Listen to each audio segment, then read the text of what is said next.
او نبی صلی الله علیه وسلم فرمایي سمحن اذا اقتضى چې الله د په هغه سړي مرحم وکړي چې په چا باندې قرض وي د هغه نه خپل قرض غواړي مطالبه کوي نو په څنګه طریقې باندې کوي سمحن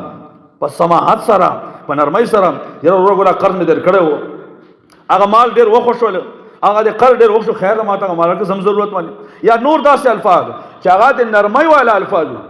بعض خلک چې د چانه خپل قرض غواړي نو الله دې بعض سړي قرضداري کوم بیا به ډیر زیات داسې الفاظ داسې لوبلي چې هغه به ډیر زیات لاندې پریوتی الفاظ نه دا د اسلام اصول نه دي اسلام اصول رسول الله صلی الله علیه وسلم وسمحن اذا اقتضى الله دې پاک سړي رحم وکړي چې چانه خپل قرض غواړي خپل شی ته نه غواړي نو په سماحت سره په نرمۍ سره او حدیث کې دی مخکنو امتونو کې الله یو سړی دی باندې بخلو امام بخاری رحمه الله وغیرہ محدثینو دا روایت راوړي رسول الله صلی الله علیه وسلم فرمایي مخکنی امتونو کې یو سړی و هغه چې کله پیش ول نو تاسو ته نه وکړي چې تاسو څه عمل کړی دا چې ما هیڅ نیکی نه کړی ګوره سوچو چې نیکی به کړی نو ملائک هغه ته تاسو کې هغه ما هیڅ نیکی نه کړی ها یو نیکی دا چې ما ته الله مال را کړی و ګوره دا مال چې دا چې حلال مال په دې باندې ډیر الله راضي کولای شي ډیر د خیر کارونه کولای شي ناغوي چې ما ته الله مال را کړی و چاته مال ور کړل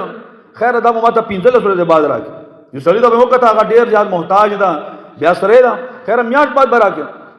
کله په چا باندې هغه مال نیټه د قرض پوره و خیر دا ورسته به بیا راکړي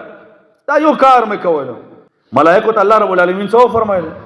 د دې یو عمل له وجنه الله رب العالمین ته فرمایي تجاوز عن عبدي اماد بندتنا تجاوز وکړه پرې دې اذن تیر شوی اذن سزا او د عذاب نه تیر شي تجاوز عن عبدي او دته سو فرمایل الله رب العالمین ته فرمایل انا احق بذا منك خپل حق چاته معاف کول هغه تاخير کول